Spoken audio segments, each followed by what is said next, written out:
Hi hello, ഈ video ഒന്ന് കണ്ടു. 20 രൂപയ്ക്ക് എന്ത് സാധനം വാങ്ങിച്ചാലാ 10 ദിവസം വരെ ഇരുന്ന് കഴിക്കാൻ പറ്റുക? എടി 10 ഒരു ബിസ്ക്കറ്റ് മേടിച്ച് കഴിക്കാലോ. എടി അത് 10 മിനിറ്റിൽ തീരും. 10 മാഗി വാങ്ങി കഴിക്കാലോ. ഓ അത് 2 മിനിറ്റിൽ ഉണ്ടാക്കി 3 മിനിറ്റിൽ കഴിച്ചു തീരും. 10 ദിവസം ഇരുന്ന് കഴിക്കാൻ പറ്റണം. 10 രൂപയ്ക്ക് ഒരു പാക്കറ്റ് കപ്പലണ്ടി വാങ്ങും. അത് നമ്മൾ 5 മിനിറ്റ് വർത്തമാനം പറഞ്ഞിരുന്നാ തീരും. എടി 10 രൂപയ്ക്ക് വാങ്ങിച്ചു കഴിഞ്ഞാൽ 10 ദിവസം ഇരുന്ന് തിന്നാൻ പറ്റണം. അങ്ങനെയുള്ള എന്തെങ്കിലും പറ. ഇങ്ങതാ 10 രൂപയ്ക്ക് 10 ദിവസമല്ല, അതിലും കൂടുതൽ ദിവസം ഇരുന്ന് കഴിക്കാൻ പറ്റുന്ന സാധനം ഞാൻ വാങ്ങിച്ചുകൊണ്ടുവരാം. ഇനിയിപ്പോ വാങ്ങിച്ചുകൊണ്ടിരാൻ പറ്റിയില്ലെങ്കിൽ വാങ്ങിച്ചുകൊണ്ടുവരാൻ പറ്റിയില്ലെങ്കിൽ നിങ്ങൾ പറയുന്നത് എന്തും ഞാൻ അനുസരിക്കാം. എന്നാ ശരി പിടി. ബാക്കി 10 എന്തെങ്കിലും വാങ്ങിച്ചു കഴിച്ചോ, അതെങ്കിലും നടക്കട്ടെ. ചേട്ടാ ഒരു 10ന്റെ ലേസ്,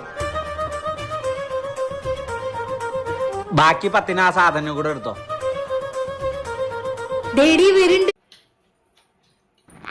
ഉപ്പാണ് ഗൈസ്. ഒരു വർഷം തിന്നാലും തീരും. ഏതായാലും പൊളിച്ചു. എനിക്കിഷ്ടായി.